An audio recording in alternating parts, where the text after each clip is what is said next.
So he could roast them, or he could turn them one against the other. He could cause the enemies to destroy one another. In 2 Chronicles chapter 20, verse 20 to 25. 2 Chronicles chapter 20, verse 20 to 25. That was exactly what happened. There were 3 kings with their armies that came against Jehoshaphat. And the Bible tells us that as Jehoshaphat and his little army were singing and praising God, God caused ambushment against these enemies, and they began to kill one another. They destroyed one another until there was not a single one left. I am believing God for you, that even as you begin to praise the Almighty God, all your enemies will wipe out one another.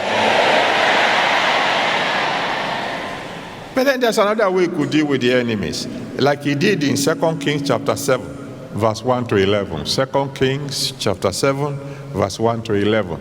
And that is, he just caused the enemy to hear a noise. You know the story? The man of God prophesied and said within 24 hours there will be abundance. The counselor of the king said, even if God were to open windows in heaven, how can this thing be? The man of God said, well, you see it, but you won't partake of it. And then the Bible said there were 4 lepers outside the city who said, well, brethren, if we sit down here, we're going to die of hunger because there's no food in the city.